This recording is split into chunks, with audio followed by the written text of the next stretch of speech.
Hello, podcast listeners. We know podcasts are a great way to catch up on a program that you may have missed on KSJE, and it's provided as a free service of this radio station. But you know, KSJE is now listener-supported, and so while you enjoy this podcast, we hope that you'll also take some time to join KSJE. Become a member today. It's quite easy to do. Just go to our website at ksje.com/support and pick the level of support that best matches your budget. Thanks again for listening. Here's your podcast.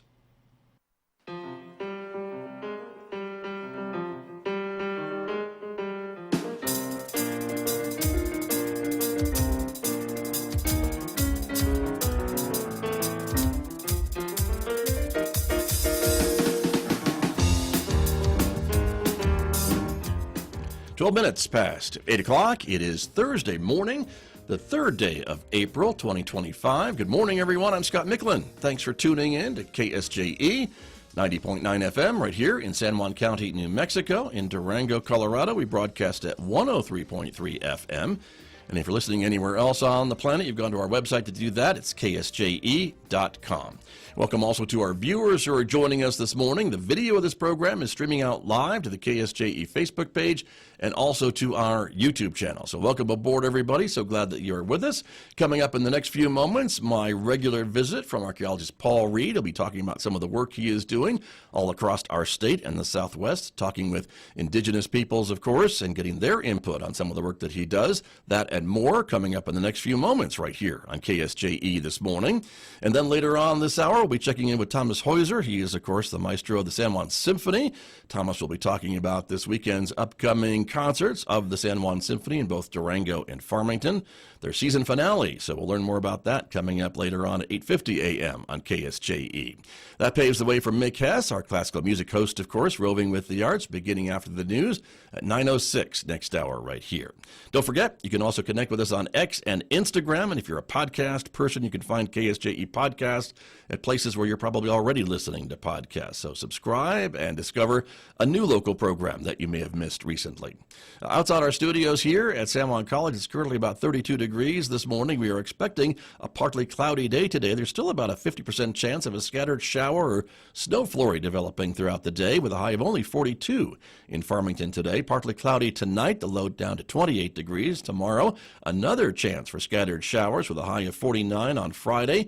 More chances for rain and snow showers on Saturday, about a 70% chance of scattered showers with a high of 44 on Saturday. Sunshine returns by Sunday with highs in the mid-50s and overnight lows, as you can see, right around 30 degrees. Back with my guest with more right after this on KSJE. KSJE is supported by San Juan Regional Medical Center, whose vision is to deliver world-class care, making life better for the communities they are privileged to serve.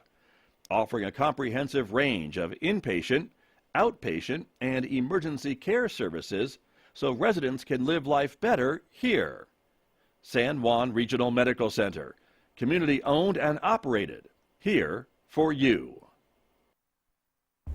Ahead, turn right. Isn't it nice to have a little help getting where you're going? Your destination is ahead and 300 feet. When navigating life's challenges, the San Juan County Navigation Center can help you with navigating housing, navigating transportation, navigating medical providers, and more. Learn more online at sjcnavigate.net or call 505-636-7110. The Navigation Center, connecting to resources, empowering lives. You have arrived at your destination.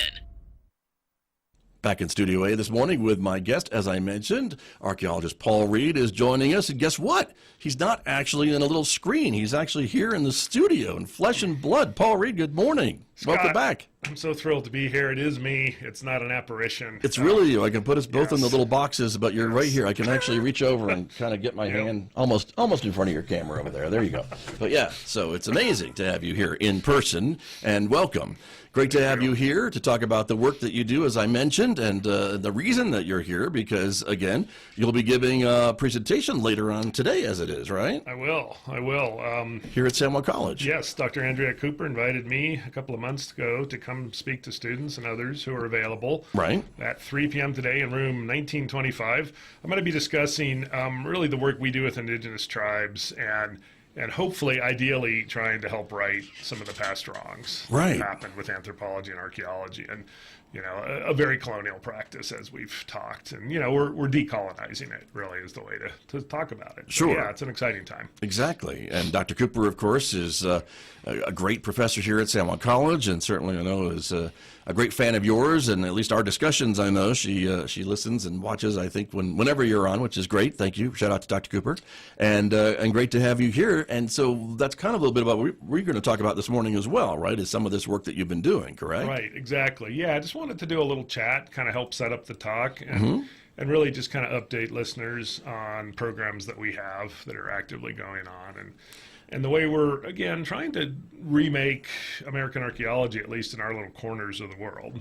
Right, and this is a big part, I think, of the mission of the people that you work for and with Archaeology Southwest, correct? Right, absolutely. And this is something that, we've talked about this before, but on the scale of 10 to 15 years now, we've really been trying to reorient the way we think about the practice of archaeology, and not really trying to get away from the models of the past. We still do things that are certainly very traditional, archaeologically research focused, but we've really upped our contact with descendant communities, with tribal communities, and the general public over, that, again, decade and a half time scale. Right. And is it correct to say that some of the practices in the archaeology field of the past were very offensive to indigenous peoples in some of the ways that they were brought about?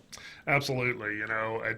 There's a long history, and it has its sordidness, if that's a word. In the late 19th century, museums from the East sent people out to collect the artifacts of groups that they believed were passing, into history. So it was very much, on one hand, about preserving the cultures of the American West, but also, on the other hand, sort of extracting information, artifacts, ancestors, unfortunately, lots of data, and then taking things away, that package of data and people, if you will, away to museums, typically in the East, because native culture was disappearing. So there was a lot of really bad assumptions about what was happening. And certainly, tribes had gone through, horrific transformation since Europeans landed on the continent, and, over 400 years of different colonial actions designed to remove tribes, certainly genocidal practices at various points.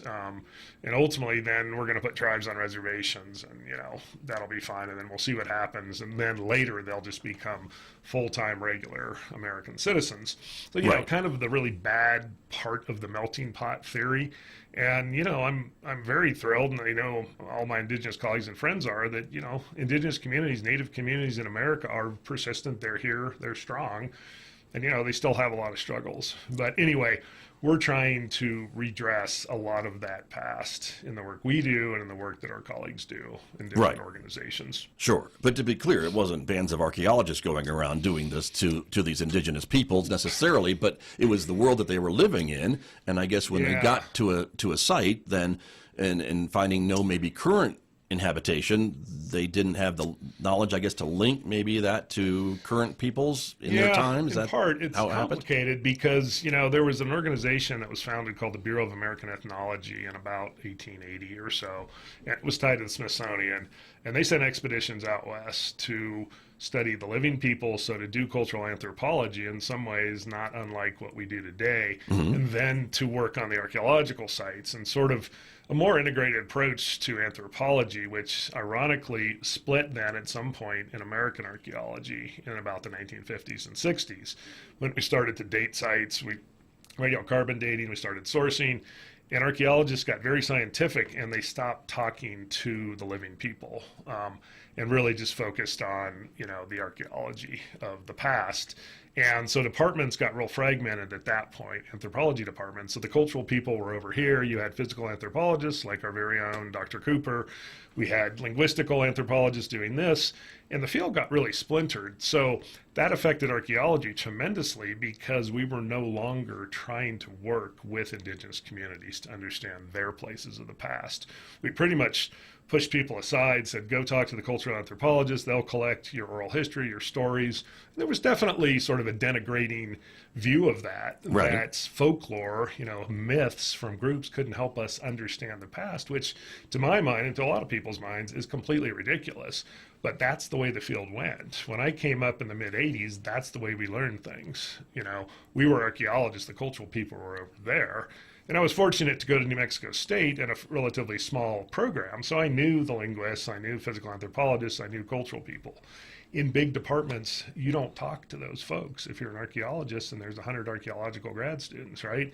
You're doing your thing. You may not even talk to the people working in Peru if you're a Southwesterner or if you're working in Egypt. So, Right. we call this siloing, right? And Yeah. I think it got tremendously siloed. So what some of us are trying to do, to make my rather long story short, is bring anthropology, at least to some extent, back together and to really honor Indigenous peoples and their perspectives on the past and their concerns for managing their own ancestral places. Right. Which, talking about it now seems incredibly obvious, but it wasn't obvious. No, right. And we slipped away from all that. Exactly. And I guess that is maybe where some of these stories came about the abandonment, if you will, of Chaco Canyon or Aztec ruins or Salmon ruins, things like that. And where do those people go? Who knows? Or they're gone, and we have no idea. And now, of course, we know a lot more, I think, about the peoples and their connections to the land and the other peoples that live around the land. That's exactly right, Scott. And, there's, to this day, you can put in Google searches and say disappearance of native tribes or Pueblo disappearance,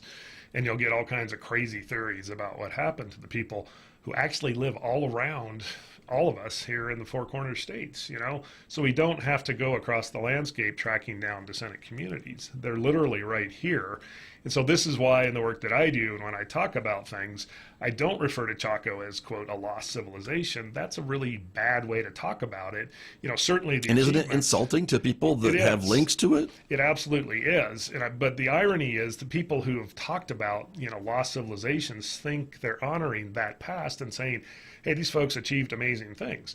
We know they did, and that is the cool part of it. But to talk about Chaco the same way we talk about Stonehenge or Newgrange in Ireland, where we literally have no idea who those people were ethnically or culturally. We know they were in those places 4,000 to 5,000 years ago, that they went through transformations, that waves of people came in, the Celts came in much later. All that very interesting, European history is there. But if we put Chaco into that lost civilization category, we totally divorce, the ancient Pueblo people from the modern Pueblo people who all live in this area, this region still, and who make frequent trips back to their ancestral sites. Right.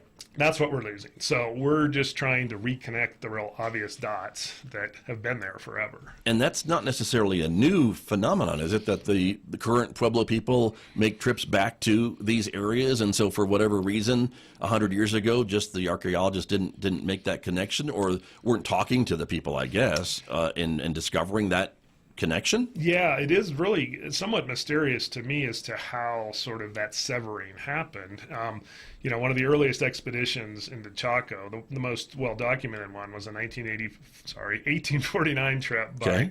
Lieutenant James Simpson, who was on an assignment. This was a huge expedition that went out to the Navajo country, and Simpson was sent on a detachment to explore Chaco because word had gotten around there's this amazing place.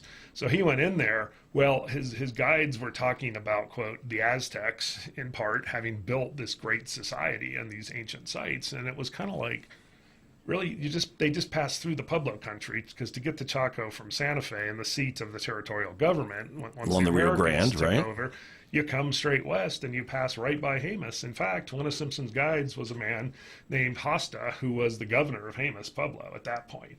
He came on the trip, but he apparently, and this is reported, I have some skepticism, he apparently told Simpson and the folks that, well, the Aztecs built these. And so I do wonder if that was potentially throwing misdirection? the Europeans off the trail and not wanting to reveal things, because the other side of this, of course, is that Euro-Americans have gone in and demanded information from tribal peoples, worldwide, Sure. indigenous people, for years, for decades, for centuries, probably for millennia. So maybe that was a little bit of misdirection, but it is kind of weird in a way, right? And then in our own backyard, Aztec ruins, right, is an amazing Pueblo site that dates, in the 1100s and 1200s. but somehow the Aztecs got credited with building it. So, Right. And, there are stories. The Aztecs themselves have a story of wandering from the north and then going way south to help found their society. And we know people's migrated far and wide. Right. And that's fine. But it does really sever Pueblo people from their own history to say, the Aztecs built it. We know they didn't, or we don't know who built it, and they all left. So now we have, quote, abandoned sites. Right. That's not the way a lot of us are trying to think about it anymore. Gotcha. Because the other thing is, to modern indigenous people, these sites still have very much life in them, and they have deep ceremonial connections and ancestral ties.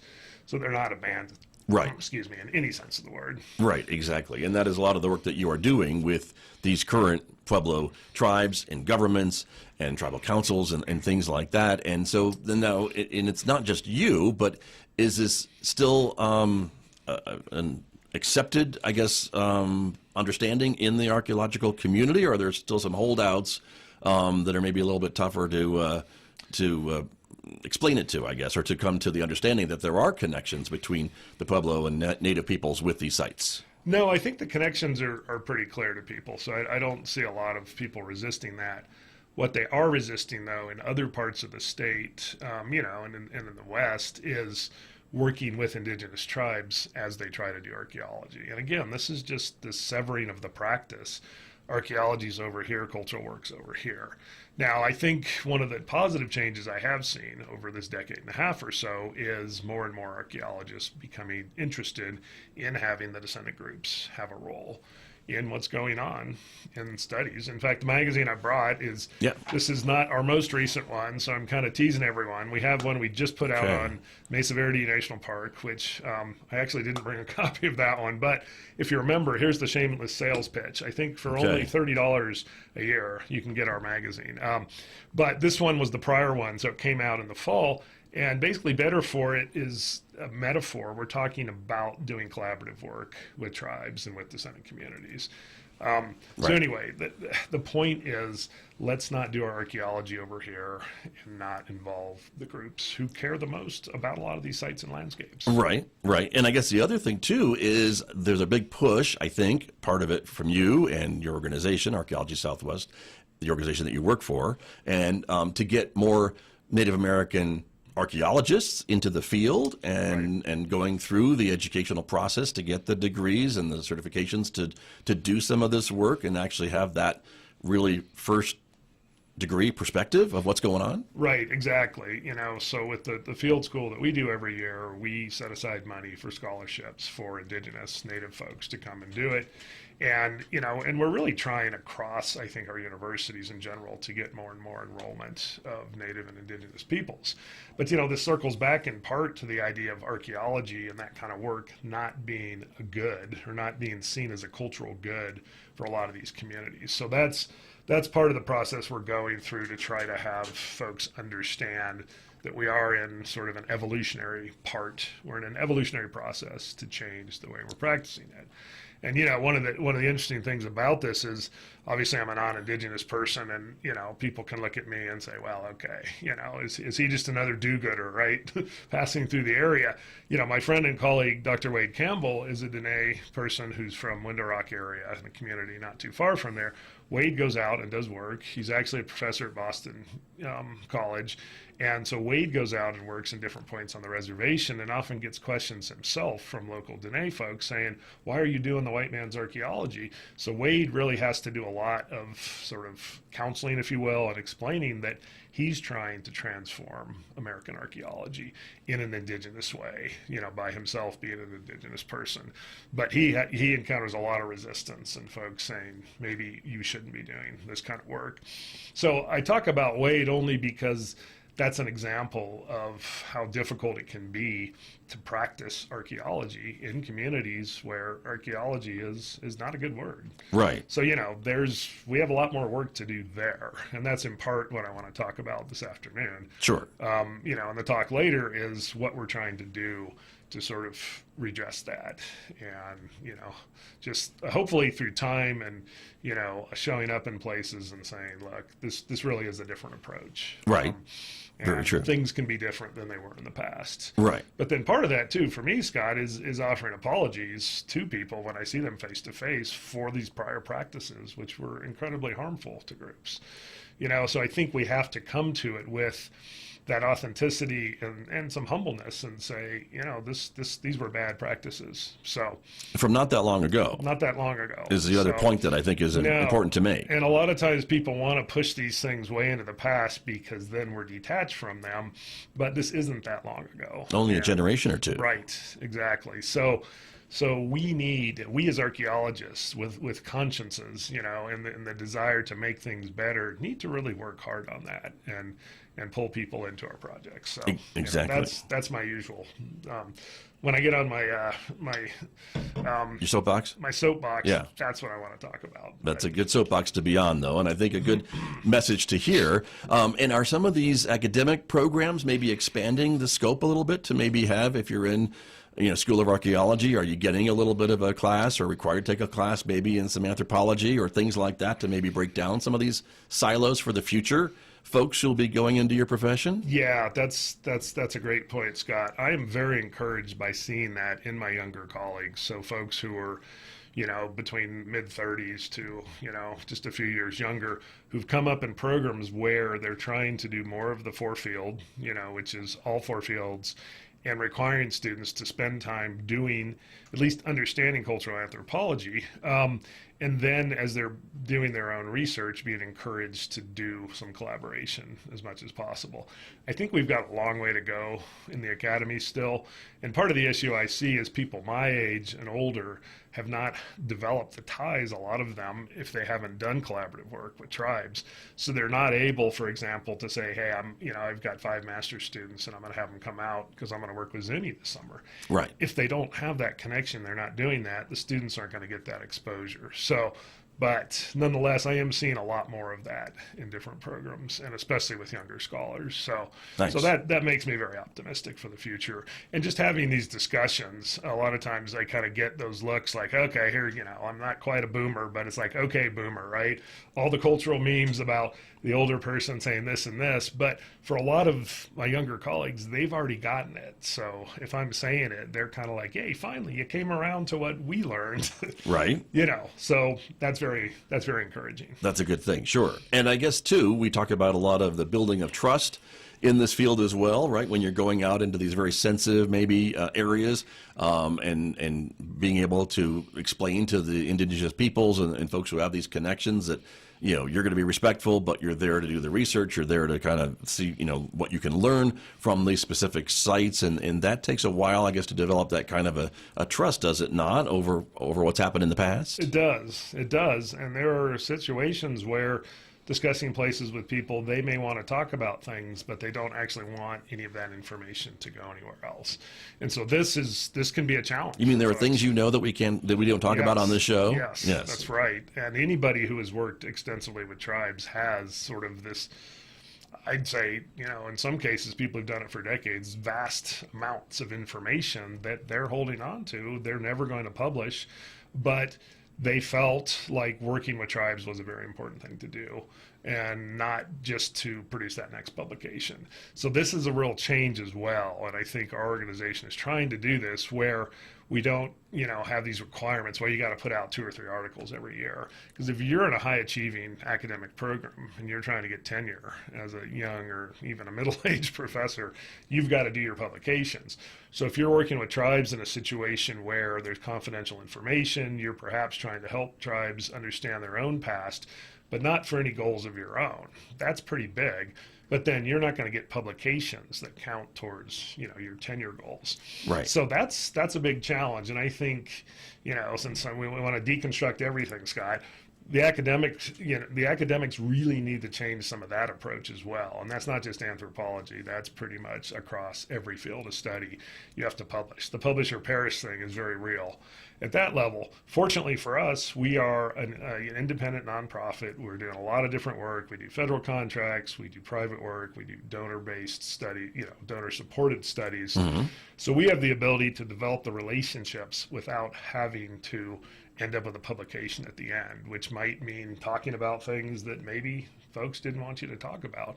And Right. that has certainly happened in not even that far into the past. So Interesting. those are things we try to be very, very sensitive about. And there are some projects that I've been part of where in the end, a cultural group, a tribe might not be comfortable sharing really any aspect of it. I did a project with Acoma a few years ago. We signed an NDA, a non-disclosure agreement, so that Acoma would be in control of all those data, everything we found. In the end, there were some concerns about sharing things, so we used some of the information to offer recommendations to BLM when they were going through, this lengthy resource management plan amendment process that we've talked about a few times. Right. But there was sensitive cultural information that in the end, the Acoma Council and the governor at the time felt like that shouldn't go outside beyond the public. So that's where it sits. Gotcha. And that's something that we have to be comfortable with as folks working in this field who truly want to honor Indigenous concerns and, wishes. So, Sure. but if you're trying to publish, that's not great. Right. So fortunately for me, I don't have to publish. Well, true, very true. But that pressure, I guess, is real, and it does, I guess, permeate the industry in some cases, not all, but some, and that's what is a concern. Absolutely, and it's the same thing as doing any kind of project. If you don't produce a report, then you haven't, in some ways, honored your agreement. And I'm not saying that we should all just go do what we want and never report on it. Responsibility is a good thing. Sure. But it's a different thing working with Indigenous groups, and it's kind of a fine point, but I think it's a very important one. Right. But if all sides, I guess, know from the beginning that there may be some culturally sensitive or confidential things that are discovered during this time frame, and everyone agrees that doesn't need to go anywhere or needs to stay with the Indigenous people, government, tribe, whatever the case may be, that's probably a good place to start. Exactly. And that's why when we talk about working with groups, you start from the beginning saying, okay, these are goals we might have. What are your goals? And then instead of just saying we're the researchers, we're the scientists, we're the saviors wanting to extract information, what are your goals, and are there things we can help with? Right. So that's turning it around and truly trying to work in a collaborative way, which, again, I think is relatively new in our field.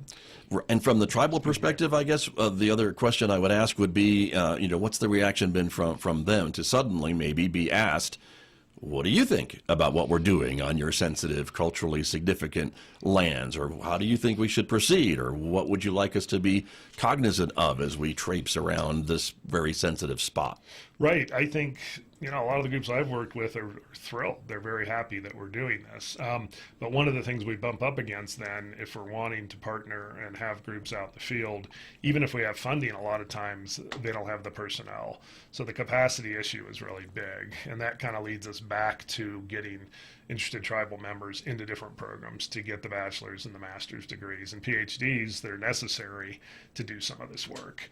Because we do run into that frequently. Some of my friends who are tribal historic preservation officers say, well, it's great that you've been encouraging people to do this, but our requests have gone way up now from where they were 10 or 15 years ago. And they're like, we love being consulted, that's great.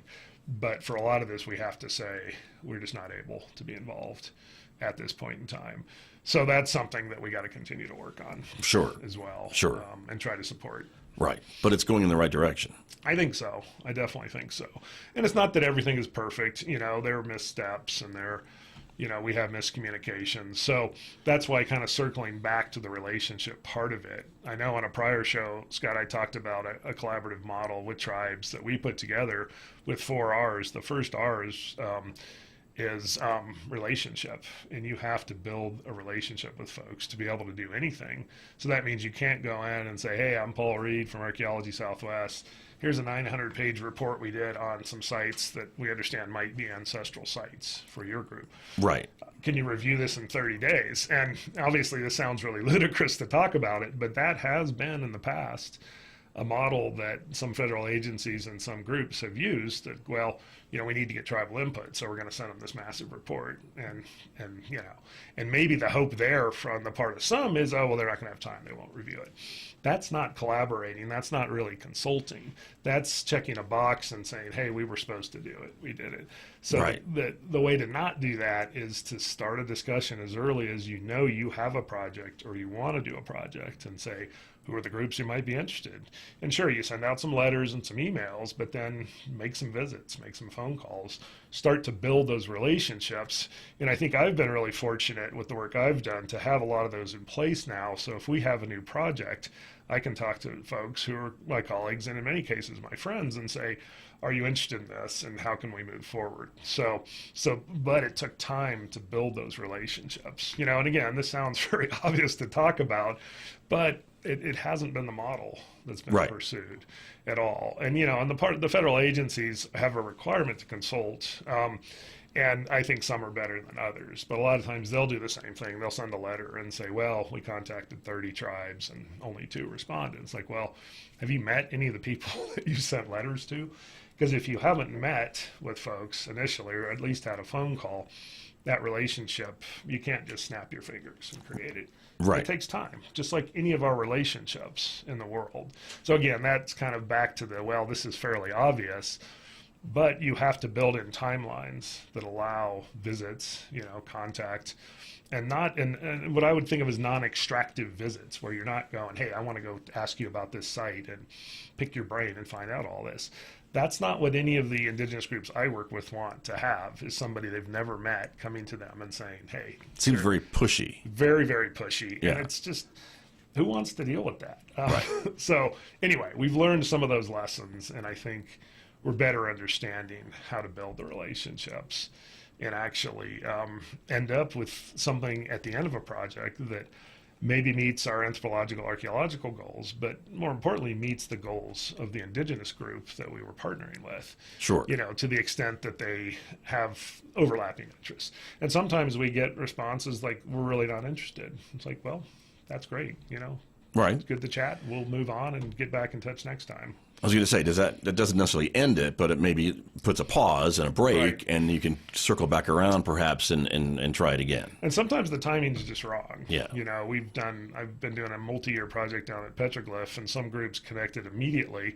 Others came in later, and we were thrilled to have the involvement we had at different points in time. Sure. But that's why it's nice to have the long timelines. You can't accomplish things in just a year or two, typically. Well, that's a hard concept for some folks to understand. It is, and this is not like we're going to go build a bridge, right? And we'll do this, and these are human relationships, and they're complicated. Sure. And you have to do them right. Well, and multicultural ones too, I would think as well, right? So Right. there's that involvement as well.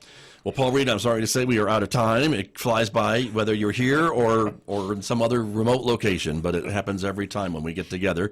But we want to remind folks that you'll be here at Savon College talking about this very topic this afternoon from 3 to 5 p.m., room 1925, which is on the first floor of the West Classroom Complex. I know that is where it's located, kind of near the bookstore, if you're familiar with that area, audience, and your parking lots. I know F is one of them that's in that area, so hopefully folks will come and find you and hear more of what you have to say on this important topic. Yes, thank you, Scott. Appreciate having the opportunity to come and speak as always, and looking forward to meeting with folks this afternoon. Yeah, very much so. Well, thank you for being here in person and for the work that you and your colleagues do, and again for your always willingness to share it with our audiences each and every month, Paul. I really appreciate it. My pleasure. Thank you, Scott. Good to see you. Paul Reed, Archaeology Southwest. He is here on the Savon College campus later on today, 3 to 5 p.m., room 1925. My guest on KSJE. KSJE and the San Juan College Native American Center present the Student Study Tip of the Week. Hello and good day. My name is Demetrius. This is your study tip of the week. Studying without distractions is crucial. If you're studying alone, try to find a quiet space or put headphones in to block out noise from your surroundings. If you're in an area trying to study and it's just not working out, relocate. It might be frustrating to have to pick up and move, but it will be worth it once you're in a good environment. Consider putting your phone on silent or vibrate too. You can always respond to your messages after your study session. The Student Study Tip of the Week is presented by the San Juan College Native American Center and KSJE. Did you enjoy that podcast? We hope that you did. And if you did, share it with your friends. And if you really want to keep podcasts like this coming, please support KSJE. You can do it easily online at ksje.com.